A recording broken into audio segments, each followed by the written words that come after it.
Continuing our probe of the circumstances surrounding the death of the King of Pop, who, despite whatever you've heard elsewhere, is scheduled to be buried at the end of the month in Forest Lawn Cemetery in a private ceremony attended only by family and close friends. So forget about that whole idea about Neverland. That's not happening.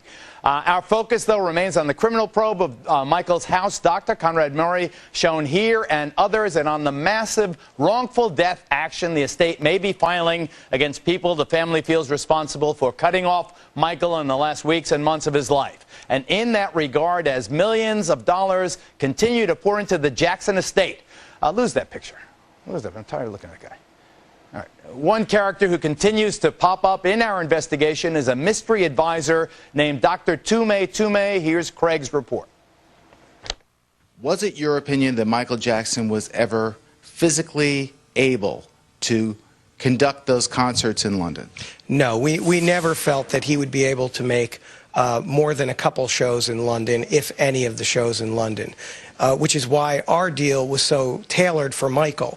Patrick Alaco is a New Jersey-based concert promoter who spent the last 10 months trying to book Michael Jackson for a one-night gig.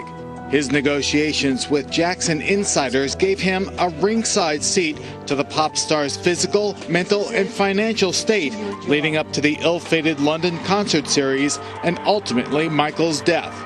Is there a villain in this real-life melodrama? Alaco thinks so. In your dealings, you were exposed to different people around Michael, including his then financial advisor, Dr. Tome. Tell me about his relationship with Michael. Did he know that Michael was having problems getting prepared for any concert? Yes, everyone around the inner circle of Michael knew that there were difficulties, there were missed rehearsals, there was erratic behavior on the part of Michael in terms of his dedication to the project. Geraldo, your sources knew months before he died that Jackson's concert preparations were deeply flawed. So I watched these businessmen, and I watched them advance this money to Michael, throwing the money into the black hole that was his life in disarray, and never believing that he would ever really consummate the comeback. And clearly, that's the reality. According to Alaco, as he attempted to push his own project, he became aware that Jackson's inner circle, namely Dr. Tome, was well aware of Jackson's addiction to drugs and his deteriorating health. Dr. Tome intimated to me and told, yes, that there was an understood problem with drugs. Dr. Tome told us flat out that he didn't feel Michael would make one date in London. Tome is the mysterious financial advisor who convinced Jackson to make Neverland the next Graceland. In a bold venture, he arranged Colony Capital, a private equity firm run by Los Angeles billionaire Tom Barak, to invest $22 million to save Neverland from foreclosure. Then, people got greedy. I overheard Michael Jackson telling Leonard Rowe that he only committed to 10 shows in London. Alaco feels Michael was pushed into the London concert series by businessmen trying to exploit Jackson's well-publicized money troubles. Dr. Tomes was charged with one thing, and that's to bring money into Colony Capital, to recover that debt that they had on Neverland. And Dr. Tome used AEG as one of the tools to do that. And that was, they at one point told me it was a $500 million 3-year project. That's a tremendous amount of money at stake, and I think money corrupts, and I think you see the end result of greed. I agree with what the guy's saying, but you cleaned up his interview. Didn't he also say that Tome said that he was going to screw Michael Jackson in a very vivid description? And the entire Jackson clan. Just about a month before Michael died, Tome was let go by Jackson and was very bitter about that. And Alaco was at a meeting when Tome completely lost it and said he was going to bring death and destruction, I don't know if it was literally, on to the Jackson family. I want to ask Michael's best biographer, J. Randy Taraborelli, what he knows about Tome. Is he a bad guy? What do you know, Randy?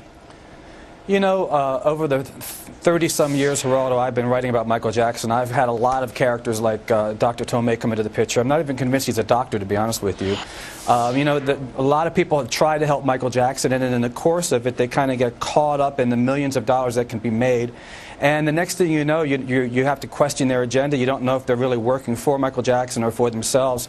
This has been a problem in Michael's life for many years. It's one of the reasons why John Branca, his main attorney who signed with Michael in 1980 and who really built Michael's estate, it's one of the reasons why John Branca left in the 1990s, was because Michael was constantly attracting this element of people into his circle. Some shady characters indeed.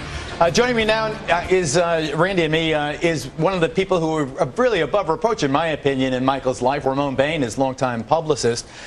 You know, before I get on to our other guests, Ramon, you told me in very explicit terms how you felt that Michael was isolated and insulated from family and friends. Whether that was Michael's choice or the people manipulating Michael, one thing that's at odds right now is whether or not Michael Jackson's will, in which he gave the trustees control of the estate rather than his mother Catherine, was signed when he really understood what was going on. And did he really want that will, which he signed in 2002, to be his last will and testament? Well, I know this, and truthfully speaking, after the second settlement agreement with Debbie Rowe in early 2007, I asked Mr. Jackson if he had a will. And I would not have been responsible as general manager had I not, because this was a major legal effort, having taken several months. He told me there was a will in place. That's in 2007. This is early 2007. I asked him. Later in 2007, as we were finalizing the Sony ATV loan agreement, I asked him... How much was that? I'm sorry. $360 million. Yikes. Uh-huh. I asked him, was there a will in place? Well, he was a little bit more disturbed with me for asking the question a second time. He was so adamant on the fact that there was a will that I realized that not only was he aware of a will, but he was very comfortable with the decisions he had made regarding it. And that's all I can say. So I mean, Catherine's challenging the will, you believe, is challenging Michael's intent? Well, I do know, based on my conversations with Michael Jackson twice in 2007, he indicated that he had a will, and obviously he was comfortable, because I asked him, did he have one, and did he need his attorneys to draft one? And he made it clear to me there was a will in place. Also joining us, former Jackson attorney Mark Geragos, who was reportedly contacted to represent Dr. Conrad Murray in his upcoming criminal defense. Is that true, Mark? Welcome. You know, I don't know, these stories that get out there. I think what I originally said was that I've been contacted by doctors who've had search warrants indicated, and I would not reveal who or what. So I think I'll leave it at that, Geraldo. So you're not going to say whether or not Conrad Murray reached out to you? Would it be a conflict to represent him, because you did represent Michael Jackson? Clearly, I don't think that anybody who's represented Michael, at least in the last 5 or 6 years, could possibly defend any of the doctors. You know, besides Dr. Murray, there's been search warrants and other subpoenas issued, coroner subpoenas issued for a number of other doctors as well in L.A. Do you expect indictments anytime soon? I actually am hearing that the DA's office is still discussing hot and heavy right now whether they are going to proceed, and I'm hearing that it's going to be sooner rather than later. And Kimberly, from that office, yeah, yes. LADA's office there in the trial division, and my sources at the LADA's office said that this is going to be big, it's going to be powerful, it's coming soon, and do expect indictments, and they are going after anybody that had any culpability with respect to his death. Do your sources indicate that anyone other than Conrad Murray will be indicted? The scope is not limited to Dr. Murray, so expect that other people are going to go down with this, and very soon, and they should. They should.